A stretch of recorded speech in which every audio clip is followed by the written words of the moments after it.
Welcome to Rewrite the Mother Code, the show where we can explore our inner mothers to actualize our greatest selves. Through interviews with incredible guests, live coaching sessions, and my own experiences, we're going to dive deep into embracing feminine values and reparenting ourselves. So be prepared to show up, hold space, and be mothered in a way that you never have before, but have always needed. It's time to rewrite the mother code.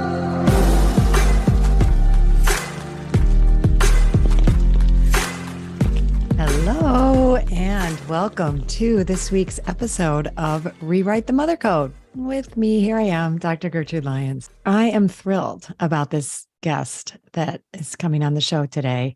Sometimes I have guests that I've known practically my whole life, or have, worked with in some way or another and, know really quite well. But then I'm surprised at what comes out in an interview or in this format that is new to me or, strikes me in a different way. So I love that.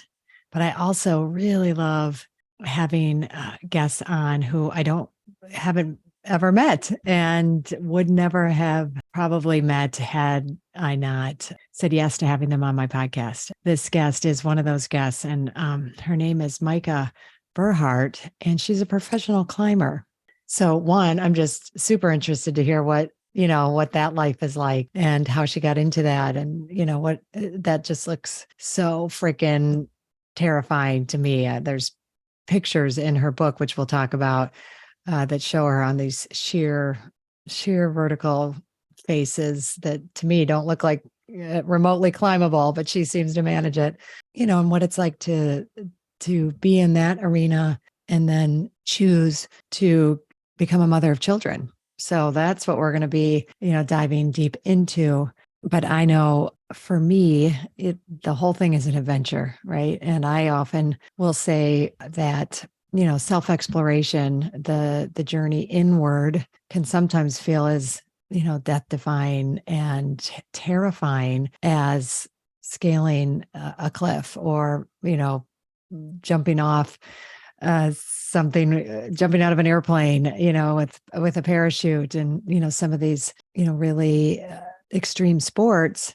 I think it's an extreme sport to do our personal inner work and do it in a deep, meaningful way, because, who are we most afraid of sometimes? Ourselves. Who do we judge the most? Ourselves. How often do we find ourselves, face to face in situations that call upon us to, really dig deep and, to be able to stand tall and stand true to what we believe in. And first we have had to do the work to know, where we stand on things and what matters to us and what is meaningful. What do we care most about?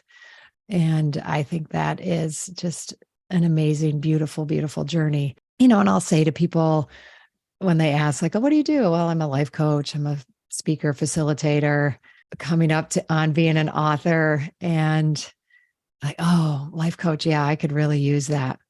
I'm like, great, let's talk about it.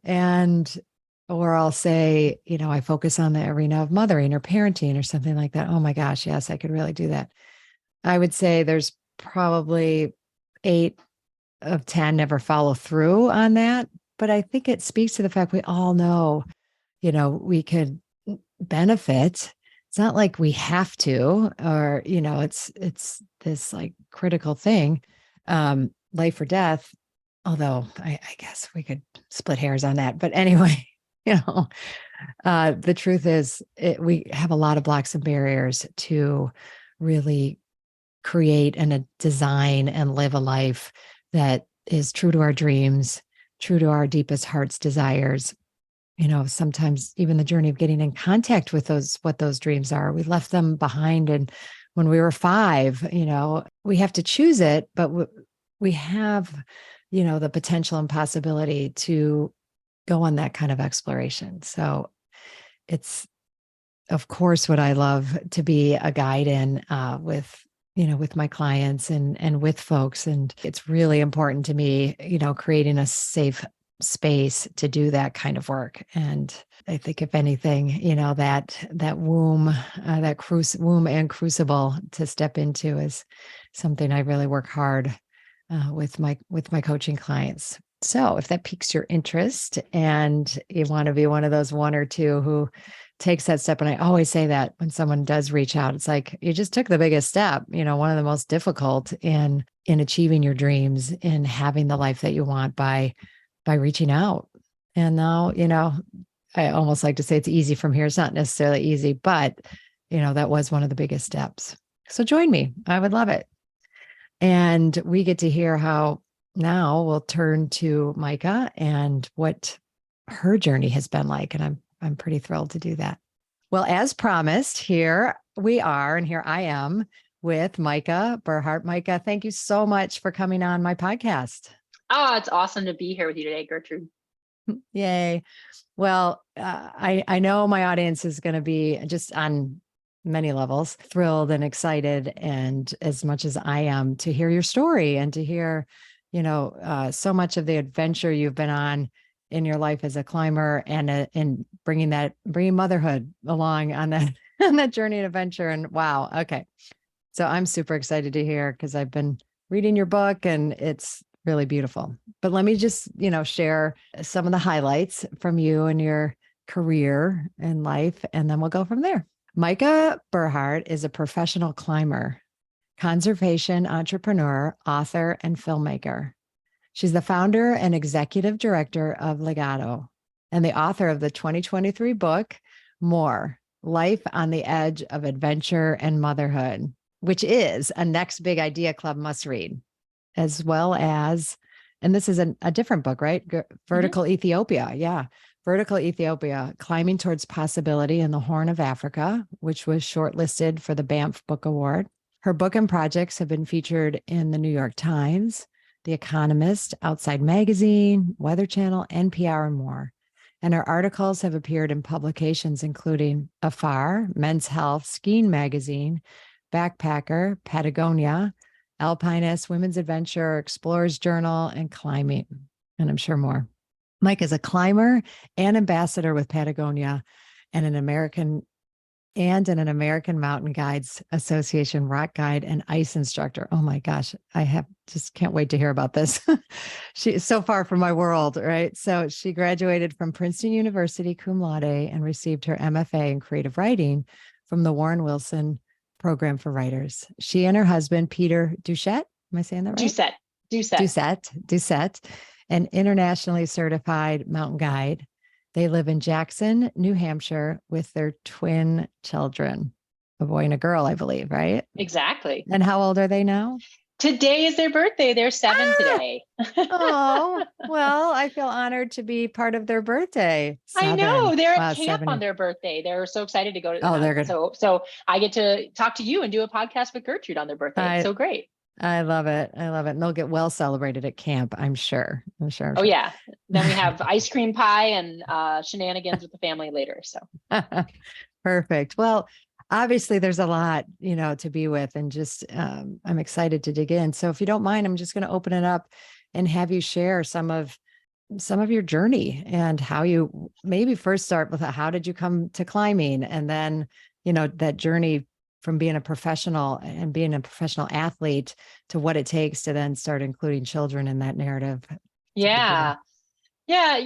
I grew up in Minnesota, and I grew up with a really active family. So both my mom and my dad, especially, were athletes. So I grew up in a family where being an athlete was an assumed norm.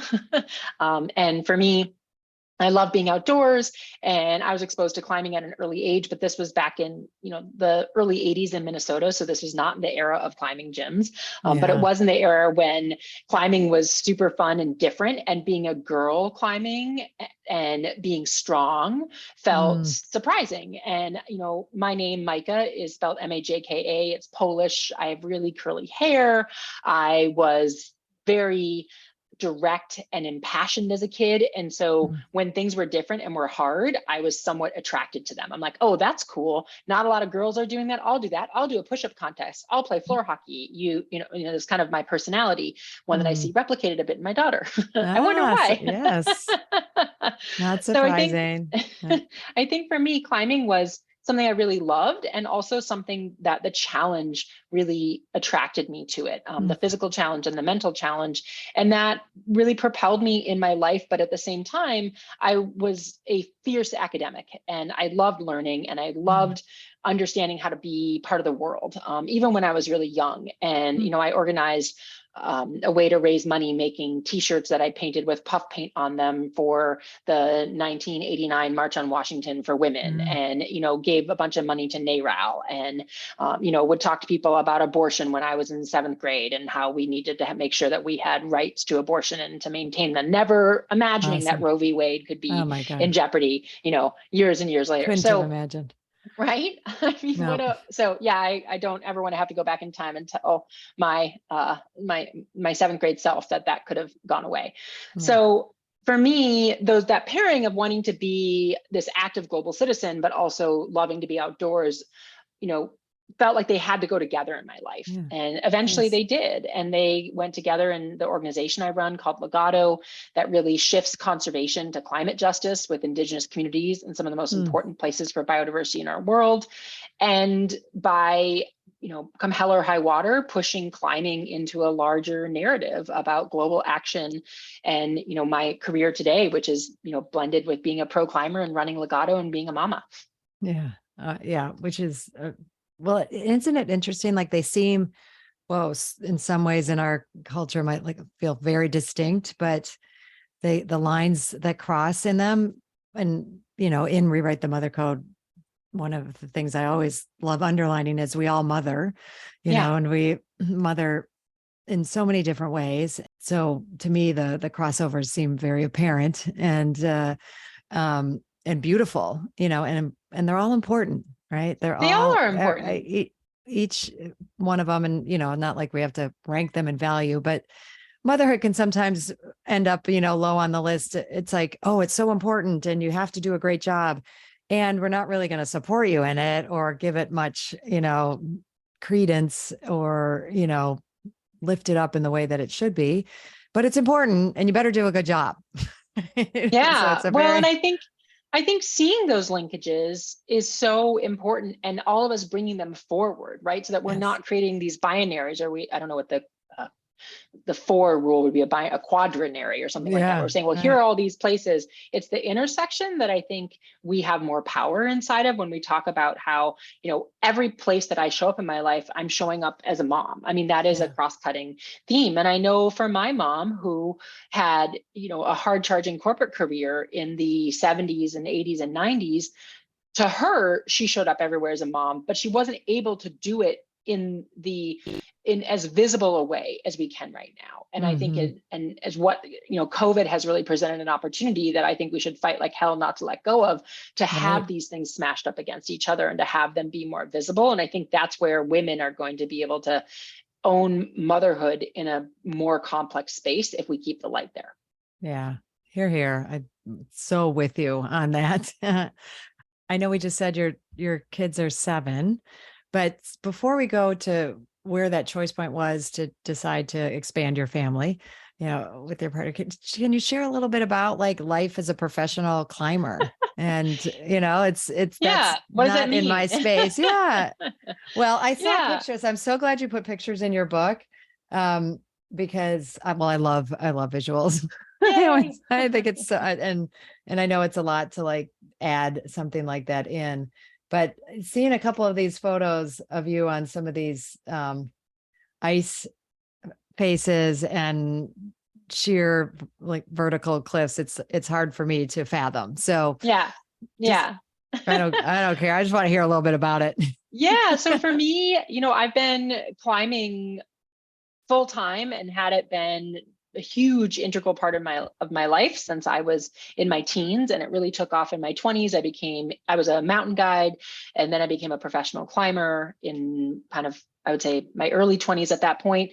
And what that meant in my iteration is that I traveled around the world, running expeditions and leading expeditions to climb on established rock and ice and mountain routes, and also put up new routes in countries like Namibia and Ethiopia, in Mozambique, climbing all throughout Latin America, climbing in Alaska, climbing in Europe. And so that was what I did. And then I brought in my life as a social entrepreneur into it.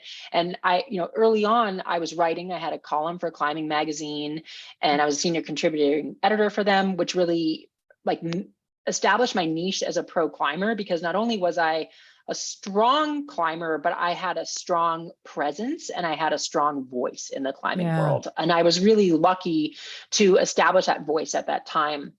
I think I had a column for Climbing Magazine in like year 2002. And it was that gave me a larger platform and I didn't have to be the best climber in the world to be a pro climber, but I was in that cadre of people, in part supported by the way that I would take climbing and life and smash them up together and turn them upside down and write about it. And that became something that was really important to me, because, you can talk about being a pro climber, any of the things I do, and it goes back to what we were talking about before about these things being in a vacuum. I'm most interested in the intersection. I think the intersection is fascinating, because the intersection is where it's hard, and it's where it's messy, and it's where it's super, it's almost like we don't want to talk about it, which means we need to. And I'm fascinated by it. So, that's really what led to this book. And that's really, because for me, when motherhood came crashing into my life, and, the year I got pregnant, I started the year off on the summit of Fitzroy in Argentina, having done this really amazing climb. And then, was in 3 back-to-back trips in Africa for the organization I run, and then was climbing high alpine granite in Chamonix. And then all of a sudden I was pregnant in, in October, and then found out I was pregnant with twins. And the literal highs to low to, oh my God, how does all that work with being pregnant with twins, with having 2 babies coming into the world? What the heck am I going to do? When I had that feeling, what I did was I picked up my phone and I started speaking audio journals to my kids, and being like, I don't know how to do this, so we're going to have to talk my way through it. And I started writing them and speaking them letters and emails and audio journals, and jotted down notes in Post-its and you name it. And I did that for a number of years before I realized that I could put it together and have it be a book that I would share with the world. Yeah, well, and I'm so glad you have, because, and I want to go back to what you said, the importance of the intersection of the two. It's like when you bring something that you've established and worked hard in your life, to reach the heights that you reach, but, you intersected the physical climbing with the social aspect of it and the conservation, and bringing those two together, and then writing about it allowed you and gave you that platform to do that. And then and that's messy, right? I would imagine Absolutely. that there were, that it's like, well, some people would say well, just, stick to writing about climbing and the technicality of climbing. And this is Climbing Magazine, and you're bringing in another voice, another aspect that, maybe I'm making this up, but maybe was a little edgy and, not, and I'm just wondering about that. Right. But you did it, right? And then, and face those challenges. Now we're going to layer in mothering and motherhood, which I don't think anybody really prepares you for what that's like, right? You don't start out with we'll climb this little hill, and then you're going to go bigger, and then you're going to go bigger, just kind of thrown into the big, the big summit right from the start. Right. But one of the things I'm wondering is when you say the intersection, are there things about, how you planned for a climb, or, what were the things that you brought to the chaos and upheaval of motherhood? I'm seeing that as some of the intersection, but also some of, how to navigate mothering that transition and that shift into it. Absolutely. I think being okay with the unknown was a really big skill set that I had from climbing because you can set out on these expeditions and you might think that you have a goal, but that goal changes. You're not sure if you're going to pull it off. And I think that the journey of parenthood is very much the same. You're like, well, I have this being. Who's this being going to be, right? Are they going to have, like every step of the way? Am I going to make it all the way through pregnancy? Am I not? Am I going to have babies born in the NICU? Am I going to have kids that can nurse? Am I going to have kids that, all of these things, it's an ongoing question and journey through these unknowns, and being able to say, yeah, but I can do that, right? Like I can be me and find some level of ballast and strength and go through that unknown space. I think is a skill that I'm really glad that I developed through my background as a climber and as someone who had really sat in that. I think at the same time it was hard because I'm achievement oriented, right? And that's something that has been part of my life. I like finishing things. I love lists. I like, checking them off. And what the heck is an achievement in parenthood? What is checking something off the list other than, like I get this weird, when my kids grow out of clothes, I feel sort of satisfied because I get to it's like a list checking opportunity. Right? Yes. You're sort of like, oh, you put this size 7s and you move them over here and we went into this world. So I think that understanding how to go with the flow and also how to root myself in, like, this is so unknown. And it's like you said, there's no way to know what you're going to get into with parenthood because we don't listen to each other. When people tell us it's going to be hard, when people say, I always think that it's this part of the human species that our brain says la la la when people tell us it's hard, because we're secretly saying, watch me do it better than you, right? Exactly. Like, because otherwise nobody would have we kids. would do it. We wouldn't do it, right? You wouldn't do it. So there's something that is in like that is hardwired into our brains to believe that it's going to be okay when we do it.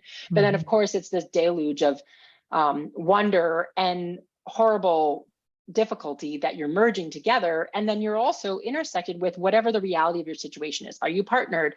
Do you have, how many needs does your child have in that moment? What is your social infrastructure? How do you manage childcare? What are those? And all that configuration is so unique, and there's no way of replicating it. And so I think that the other thing for me that was tricky, and it's something that it's actually a way that I start the book, is how lonely I felt being in early motherhood.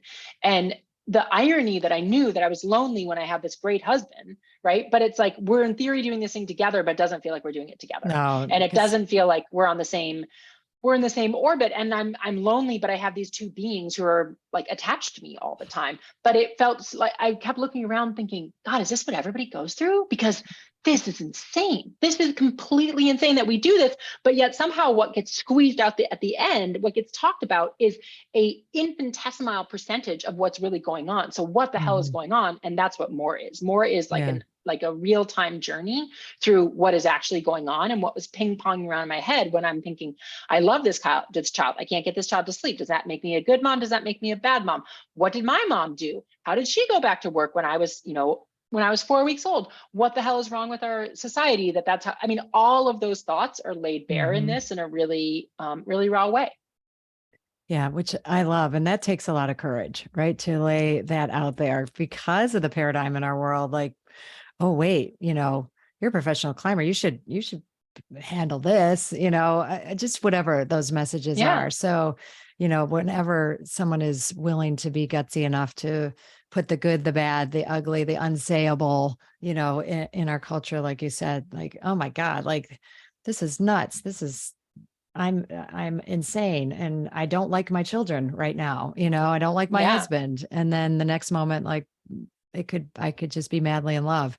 It's all there, but we only talk about, and social media wise show the pictures of, when it's all like supposedly going easy. But there's something that came up for me when you were talking, that was, and the word was presence, and how as a climber, and you have to be honed into the moment, right? I can't imagine that you can be like thinking about your grocery list, like off. I'm sure they're when you're resting, but when you're like, no, when really you're actually climbing, you are incredibly present, and you astutely observe that there are times when you're not totally engaged. Like when you're hiking to a climb, when someone else is climbing and you're feeding out rope and you're belaying. And I think about my grocery list then, right? Like Yes, right. so you have this odd mix of, all hands and mental synapses on deck. And then suddenly you can sort of wander, but not accomplish any of that stuff. So it's a really interesting mix. I know. Yeah. And I think some of those beautiful moments that we're talking about happen when we allow ourselves those present moment awarenesses, and interactions amongst ourselves. And I love that you're talking about the unknown. I mean, we can, because I think what I'm hearing some is this beautiful blend of masculine yang type qualities, values or whatever, mixed with the feminine. And to me, the feminine is the unknown. It's a presence. But I need that planning. I need that, like that technical, like detailed list in order to reach those moments of presence or be in the unknown. Because I can plan away, but if that unknown hits me, I'm going to need to be present and aware. And I think you're, showing that intermix and how they work together, so beautifully. But that's not always easy to achieve. Like we can say that, and so one of the things I was wondering was how, and sometimes it's unconscious competence, but, if you were to think about like, what brings me present, or how do I stay in the moment at the times I most need it? Because, we can get thrown off course and thrown off balance pretty easily, but how do I get back to myself? And, things like that. I don't know if that's something, that you've consciously worked on, or you can share, how I think how that, it is for my you. answer to that is twofold. One is putting my children to bed, like literally crawling in bed and giving them the last snuggles that they get of the night. Ever since they were little, I'm right there in that moment. The fifth time I have to go down, I'm not right there. But the first time, in that utter moment of sweetness of like, this is my child, and this is where I need to be giving them this love and giving them this safety. That's very grounding for me. And in a highly contrasting moment, arcing back to talking about climbing, when I'm trying to do something difficult in climbing that takes all of my ability in that moment, I'm incredibly present. And it's a way to be grounded by that physical and mental combination of tenacity. Hi, I'm so excited to share with you my 2024 Spring Equinox Self-Mothering Retreat that's happening this March 2024. And I would love for you not only to consider it, but to attend. But in considering it, hey, just knowing that you would be leaving cold weather, if that's the space that you're in, and coming down to just magnificently beautiful, warm, nourishing place of 𝐒𝐡𝐤, Mexico. 𝐒𝐡𝐤 meaning land of the goddess women, and coming to really take time for yourself. Okay. And that I am learning more and more isn't just a nice thing to do or something extravagant or something selfish. It's essential. And I really want you to take it seriously, to consider, just think about what would it take for me to go. It's a 5.5-day retreat. Getting from where you are, getting there, landing there, and then being in a space that is all about you. It's all about nourishing you. It's all about tuning into you, using everything around us, the nature, the food, the beautiful people, the rituals, ceremonies.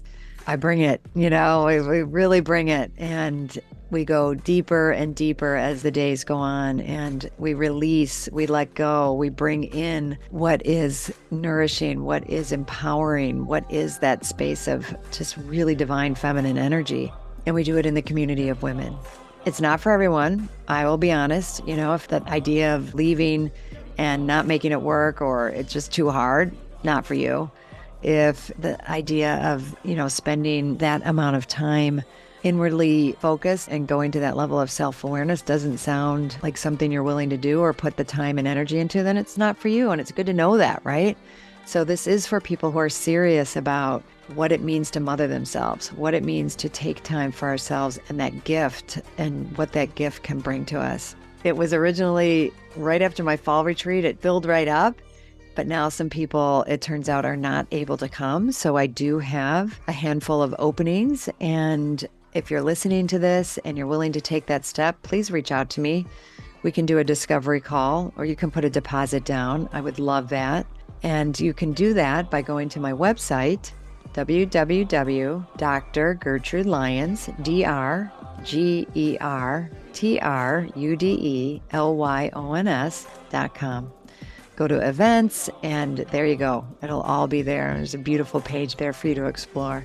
I look forward to hearing from you and then seeing you on my spring retreat.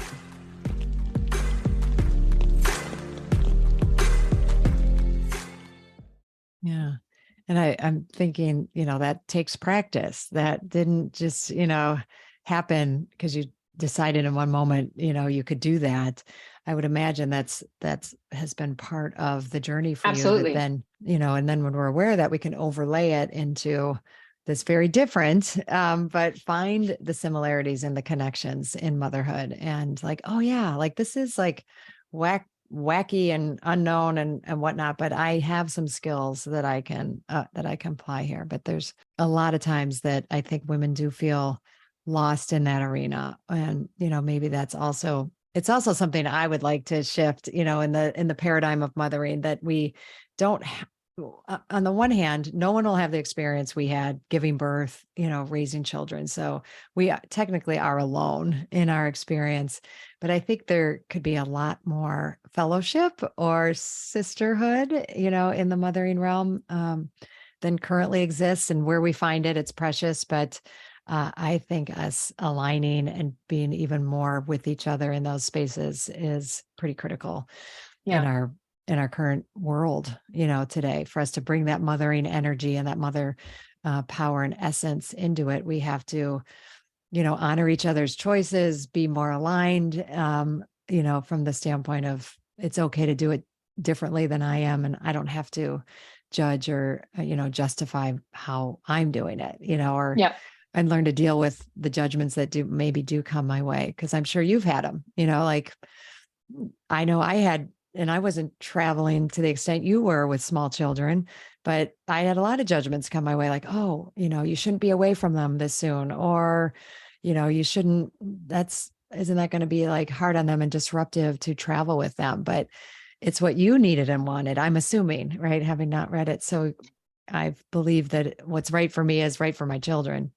Yeah. Yeah. And also I think having the courage to be fallible in that journey, because nothing is static when you are a parent, including your understanding of your own parenting. And so a lot of what I talk about and more is that I'm learning how to be the mom that I'm trying to be, while also trying to be a better parent from what I'm seeing happening. And so it's this constantly evolving self. And so that means that it might have felt like a really good idea to use your example, to go on a trip, but then midway through to say, this actually isn't working. This is not working for me. This is not working for my kids. How you change it, because it is not linear, and it is not, you're not on some hockey stick arc, arc curve of progression into some level of greatness, right? It's so much bumpier. And I think that being able to reboot yourself and say, here's what I need in this moment, becomes a really big gift.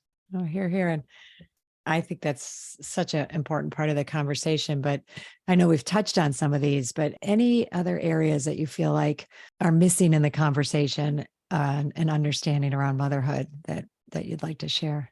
I think that we've really, spoken to creating, I think that it's creating spaces for, I like what you talked about with fellowship, for creating fellowship around the reality and all of the realities that can help us move forward, better supporting each other, better understanding each other, which then leads to the things that need to happen on a policy level, that need to happen on a domestic infrastructure and domestic system. All of that happens when we're brave enough to speak up about what's really happening. And that doesn't mean we have to understand it. I think that's something that's really important, is that you don't have to have figured it out.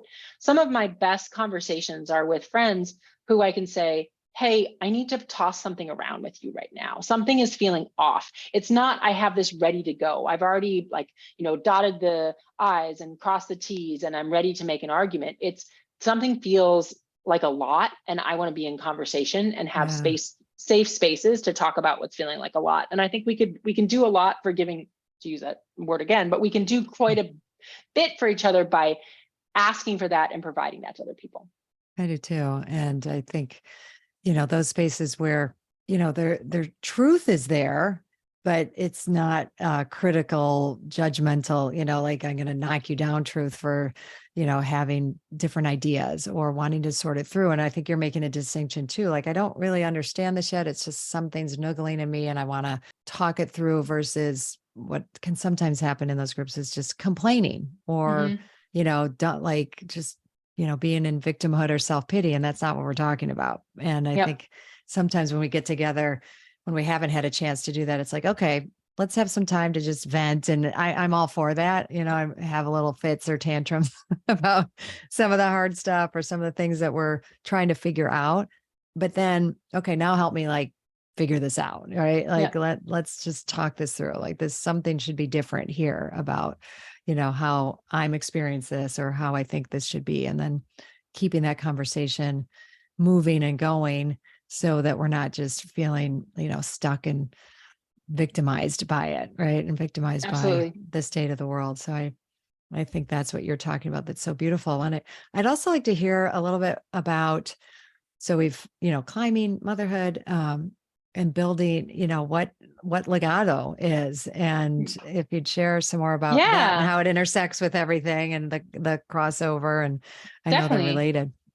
Yeah. So Legato, as I mentioned, is an organization that I founded. I'm the executive director of it. And we work to create what we call thriving futures. So thriving futures are when thriving people are living in a thriving place. And we do that with indigenous communities and local populations living in these areas of incredible biodiversity in our world. Right now in Mozambique, in Peru, and in Kenya, we're about to expand in other partnerships in other countries.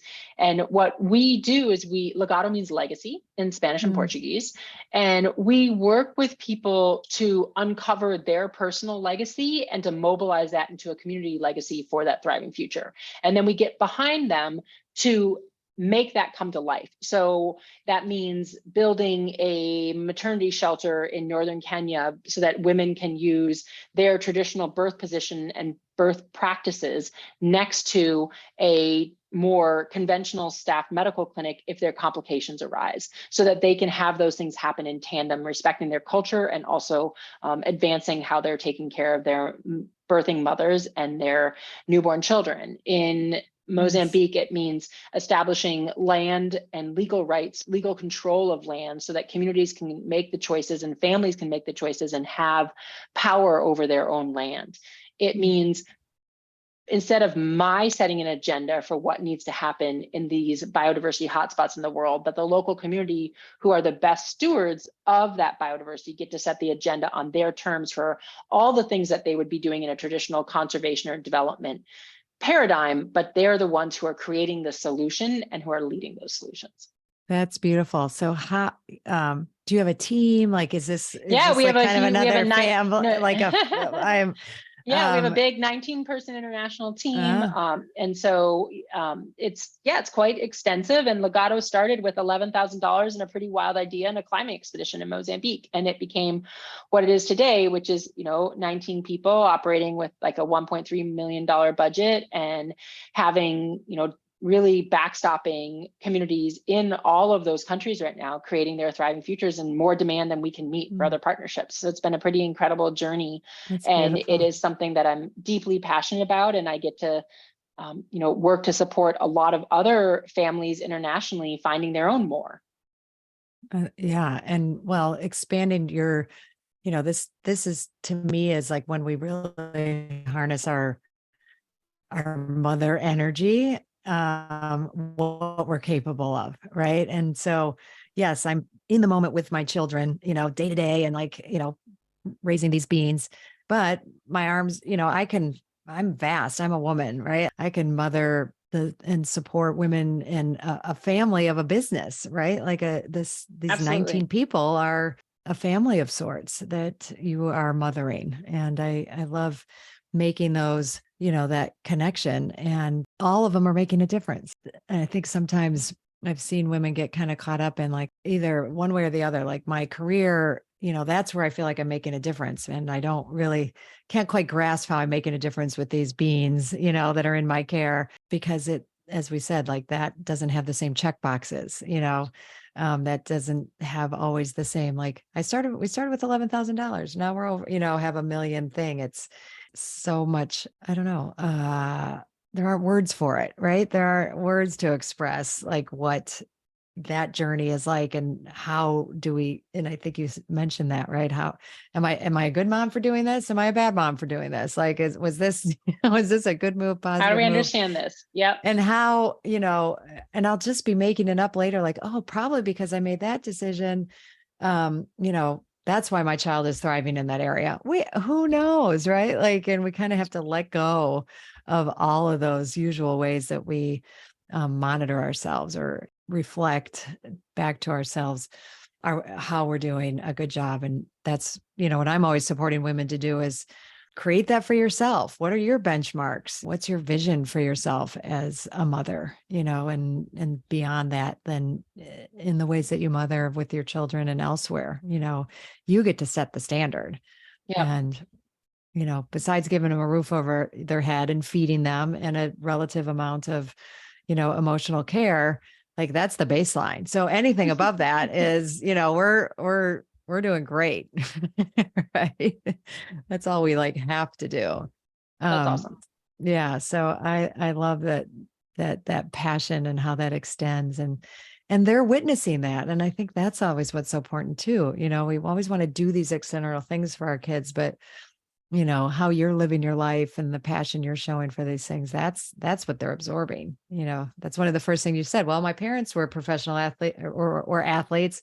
So of course, I am, and your kids may or may not be, but it's more what they're seeing and how you're going about it, I think, than what you're actually doing. So I just, but those were all my reflections and some of the things that were coming up for me as you were sharing. It's really beautiful. Absolutely. Thanks for condensing it that way. Of course. So how, like, mentally do you deal with the danger aspect of being a climber? Because I look at that and I just like, I could, like, I don't think I could do something that I could so obviously die from. Right? I think, for me as a climber, it's probably a misconception, just like, we have misconceptions of motherhood. It's probably one that I have that I'd like to bust. Yeah, I mean, climbing is more dangerous than going on a trail run, by all means, right? It's more dangerous than a lot of things. I think that, how I handle it is understanding that risk is not linear in anything that we do. And the job that we have is to evaluate if we are ready to take on the risks that are inherent to the activity that we're pursuing, and making sure that you can be your best judge of your own character and your skill set in a given moment to understand if you can take that risk. So that's how I navigate in the climbing world. That's how I've navigated in the climbing world before I was a mom, and I do it with more scrutiny as a mom. I would imagine it kind of enhances that radar and how you're doing that and how you're going about that. Well, I'm in awe and just honor like the work that you're doing, Majka, and I'm so grateful that we've had this opportunity. That I can't wait for more conversations and even finding out more about Legado and how people can, come to know more about it, contribute if that's it, Absolutely. learn from you, the mothers, learning from you and how and this approach of being fully transparent and putting ourselves out there. So what are the best ways? We'll have it in the show notes, but I like to say as much out loud because definitely. Yeah, so you can find me at my website, majkaburhardt.com. My first name is Majka. If you type that in and have a shot at my last name, you'll find me, Majka Burhardt, on Instagram, and Legato is legatoinitiative.org. Great. And your book, let's More. mention So more. The book is More: Life on the Edge of Adventure and Motherhood, and you can find it everywhere, bookstores, online, you name it. And I forgot to look and see, is there a Audible version yet? There's not. We're trying really hard right now. So I'm working my butt off on it. So anybody, yeah. Okay, good. TBD. Yeah, this would be a great book to hear you, sharing and speaking out loud also, right? Definitely. Working hard on it. Okay, good. Well, I'm glad that that's forthcoming. So my last question that I always ask all my guests, Majka, if you would mind answering is, what does rewrite the mother code mean to you? To me, it means to make space for the messy middle and to invite other people into it with us without solutions, without having it be pat, with it being a safe place to say it's all happening and I'm wholly in the all. That's beautiful. I love that. Thank you for distilling that and sharing it from your heart in this reflection. Well, it's been a blessing. Thank you so much. I'm looking forward to hearing more and hearing the Audible, because even though I will read it, I will also love That's so listening great. to you and listening to you share. So thank you Well, so thank you much for for a being here. beautiful conversation today, Gertrude. I had a great time. Well, I do hope you enjoyed that interview as much as I did. And I have so many questions.